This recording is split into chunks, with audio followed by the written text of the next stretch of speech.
Mythes et complots avec Christian Page. Alors, je veux rappeler aux gens aussi l'augmentation du prix de l'essence à 1,37 $ par nos amis les pétrolières. Le doigt du Yéti, ça, c'est ton premier sujet de 2012. Oui, mon premier sujet ça de 2012. Promet. Ouais, D'abord, c'est quel doigt? Mais tu sais qu'en 2012, il y a un autre événement extraordinaire qui va se produire. Lequel? Ma conférence, première conférence en 17 ans. Ah, oui, c'est vrai. Conférence, la première en 17 ans. Oui, première conférence donc que je vais donner en 17 ans. Ça sera le 11 février prochain. Ah, ben. Ça va avoir lieu dans une salle de la base militaire de Longue-Pointe, ici même à Montréal, coin des rues... je pense que c'est l'Angelier Hochelaga. Mais de toute façon, j'ai mis en ligne un site, le christianpage.ca, donc facile à retenir. Hein, Ben Christianpage, c'est moi. christianpage.ca. Et les gens qui sont intéressés vont retrouver là-dessus toutes les informations. Et tu prévois parler de quel sujet? En fait, ma première conférence, comme c'est la première en 17 ans, je me suis un peu inspiré de cet ouvrage que j'ai publié l'an dernier, L'enquêteur du paranormal, donc 35 ans dans les coulisses de l'étrange. Qu'est-ce qu'on apprend? Qu'est-ce qu'on apprend? En première partie, Chantal Lacroix? Non. Moi, je propose des idées. Oui, non. Tu me revires de bord comme une crête. Oui, non, mais je pense que les tables, je préfère avoir des gens assis autour des tables que des gens qui les fassent. Qui ne la bougent pas avec les mains derrière la tête. Non, c'est ça, voilà. On connaît le truc. Le doigt du Yéti, donc. Oui, le doigt du Yéti. Donc, lequel est-il? Bon, le doigt du Yéti. Que j'aime. Pas ce doigt-là. Non, pas ta signature. Et donc, un petit retour dans le passé.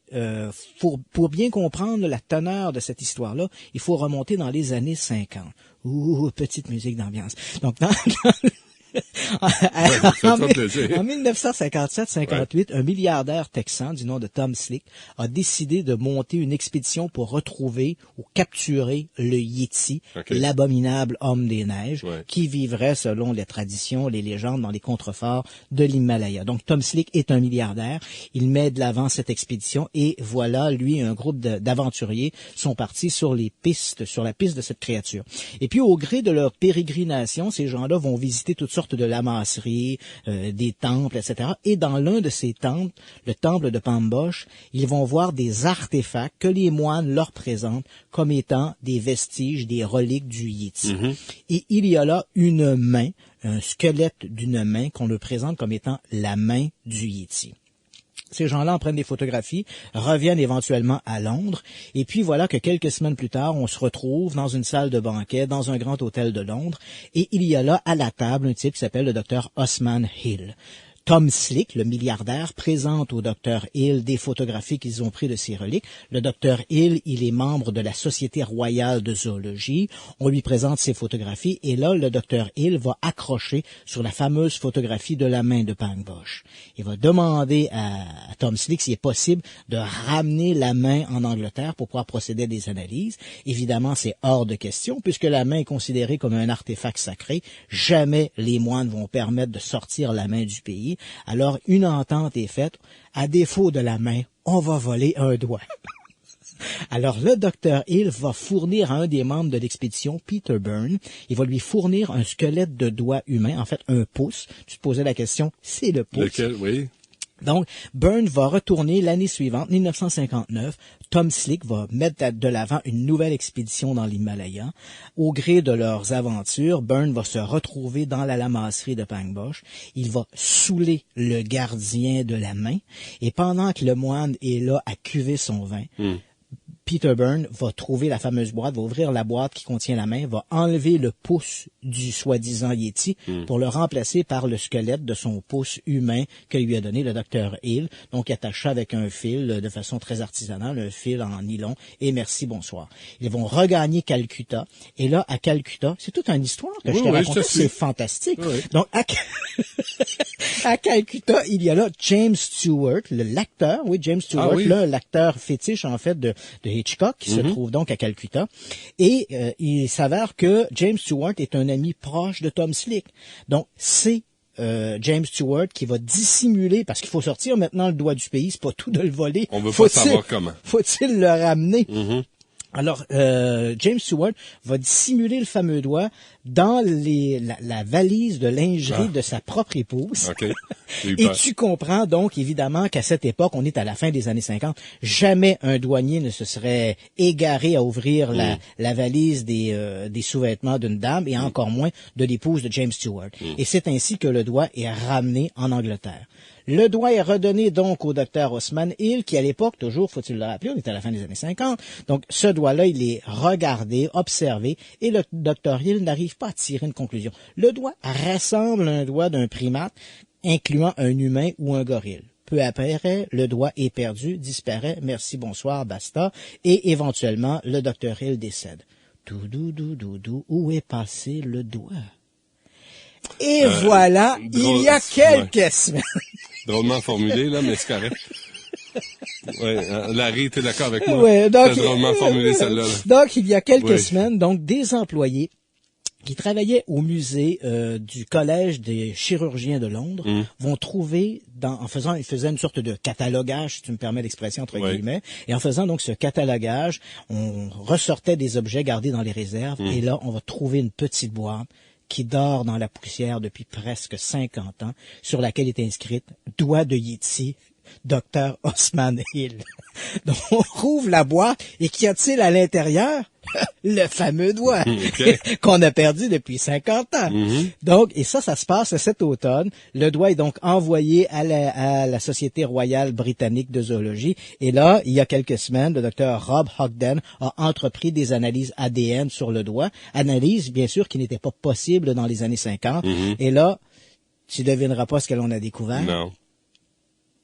C'est quoi? Ben écoute, ça fait 50 ans que le suspense dure. Tu peux attendre 2 secondes. OK, parfait. On va aller à la pause. On s'arrête un instant. On est avec Christian Page.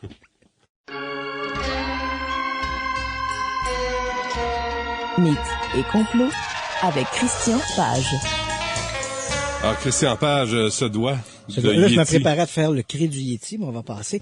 Donc, après donc un suspense de 50 ans, les analyses ADN ont démontré hors de tout doute que le doigt est un doigt humain. Ben voyons donc. Donc, cette fameuse main conservée au monastère de Pangboche, dans l'Himalaya, n'est malheureusement qu'une main humaine et non pas une main de Yéti. Tout ça pour ça? Ben oui, mais c'était bon.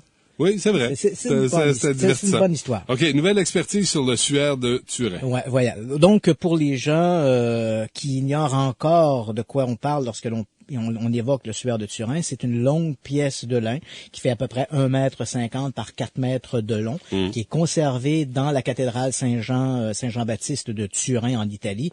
Et sur cette pièce de tissu, on voit l'image, mais c'est vraiment très subtil. Hein. C'est pas. L'as-tu vu, toi? Oui, je l'ai vu lorsqu'on a tourné à la recherche des reliques saintes, une série. Ouais. On avait tourné à ce moment-là le suaire. Donc, on voit l'image d'un homme qui présente toutes les marques de la crucifixion. Et évidemment, depuis des générations, de par ses blessures. Et évidemment, depuis des générations, on soutient que cette pièce de lin serait l'authentique linceul du Christ.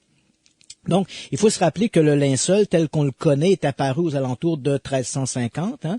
On n'a pas beaucoup d'histoires relatives à cette pièce de tissu avant le milieu du 14e siècle. Ouais. Et là, bon, à travers toutes sortes de trafics, de discussions, de passages, d'achats, de ventes, éventuellement, la pièce s'est retrouvée en Italie où elle est conservée donc depuis, je dirais, la fin du 17e siècle.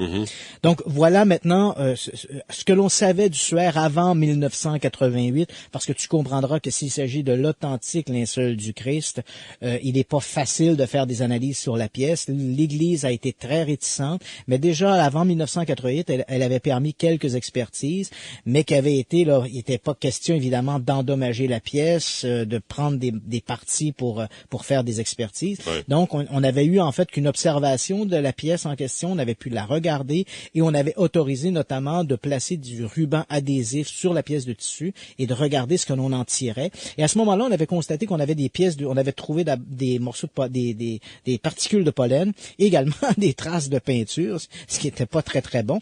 Mais enfin, donc de la peinture et des pollens. Mais les pollens semblaient démontrer que le suaire avait voyagé ou à un moment donné de son histoire s'était retrouvé dans les pays du Moyen-Orient, peut-être même en Palestine. Et puis 1988. coup de grâce, si je peux dire, une analyse, on découpe 3 pièces de tissu qui sont remises à des universités, une à Zurich, une aux États-Unis, en Arizona, et une autre à Londres, et pour faire une datation au carbone 14, les résultats tombent, le suaire de Turin, la pièce de tissu a été fabriquée, a existé entre 1260 et 1390. Le suaire de Turin, selon l'analyse au carbone 14, est un faux moyenâgeux.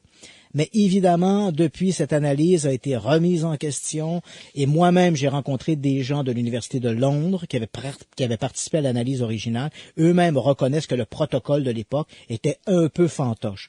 Ils remettent en question les analyses, mais ne vont pas jusqu'à dire qu'il y a eu une erreur de 15 siècles quand même. Je me rappelle, pour avoir discuté avec Christopher Ramsey, qui était un des chargés de l'analyse, me disait, écoute, on a annoncé 1260, 1390 à l'époque. On pourrait peut-être mettre un 200 ans en aval, 200 ans en amont, mais pas au point de dire qu'on s'est trompé de 15 siècles.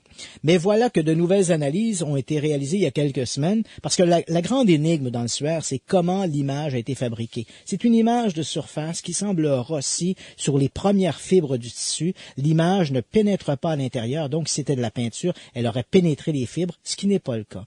Donc comment, s'il s'agit d'une œuvre, d'un faussaire, comment s'y est-il pris pour créer l'image?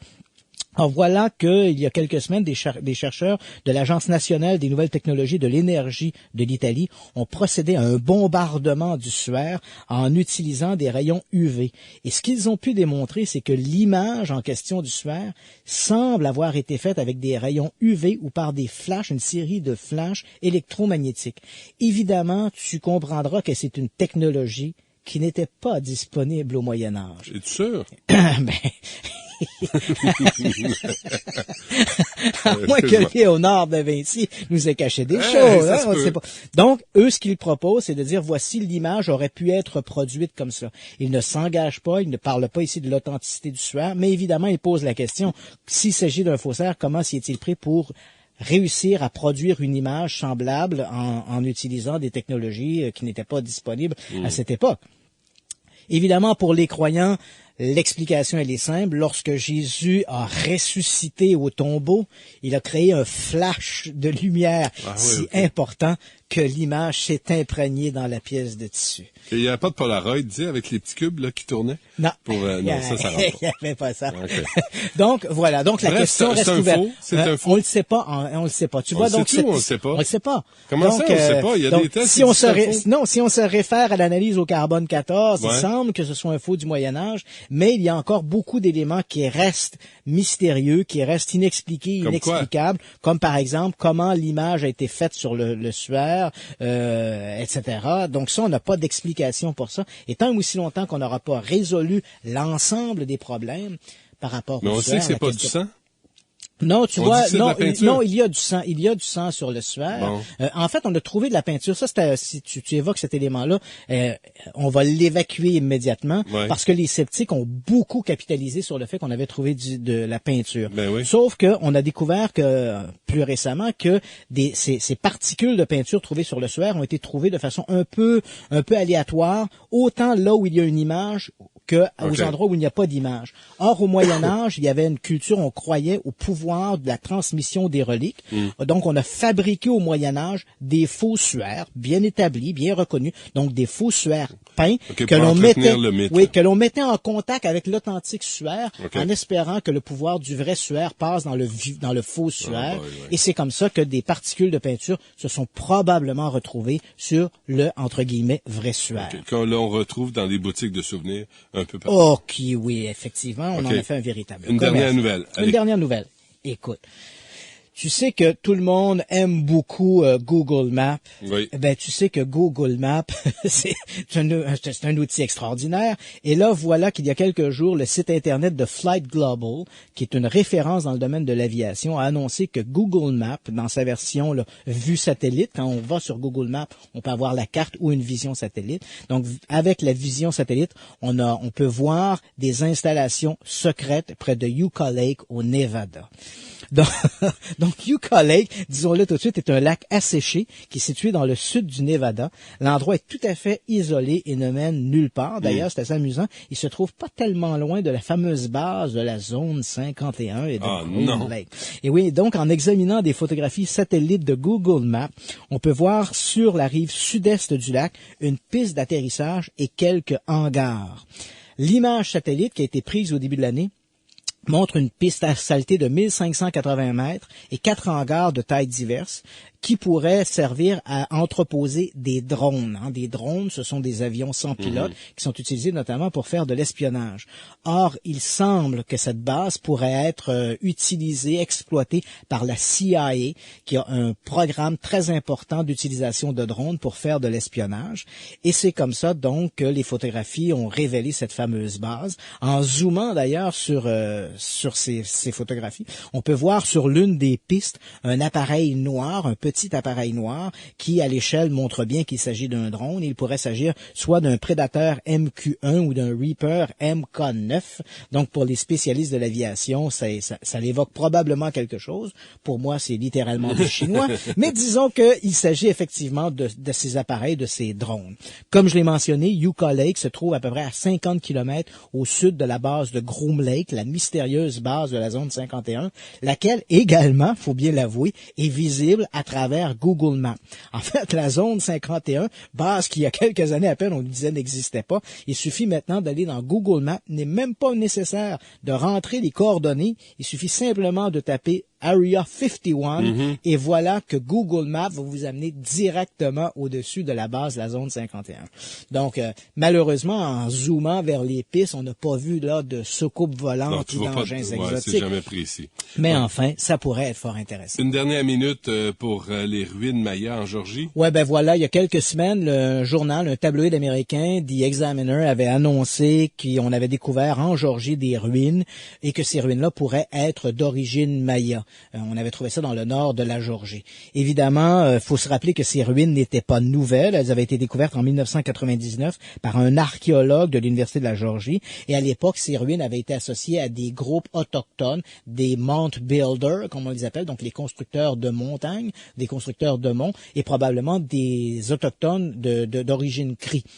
Et là, voilà que The Examiner nous dit, voici, ces ruines pourraient être d'origine maya. Et si c'était le cas, ben évidemment, tu comprends que tous les manuels d'histoire devraient être revus. Parce que les Mayas, société du Mésoamérique, qui a vécu en particulier dans la péninsule du Yucatan, il n'existe aucune preuve que ces civilisations aient remonté vers l'Amérique du Nord. Il n'existe aucun vestige. Et évidemment, dès qu'on a annoncé ça, il y a eu une levée de bouclier et tous les archéologues ont dénoncé cette affirmation de l'Examiner, qualifiant ça de spéculation tout à fait gratuite et qui ne repose sur absolument rien. Mais c'est vrai, ça fait ces jours-ci de parler des Mayas et de la fin du monde. Et c'est sûr que ça attire plus les gens de dire qu'on a des ruines Mayas que de dire qu'on a des ruines Cri. Oui, ça vend plus d'étiquettes. Merci Christian Page, merci à Larry, à François et à Alexandra. Merci à vous d'avoir été là et on refait ça demain dès midi. Au revoir.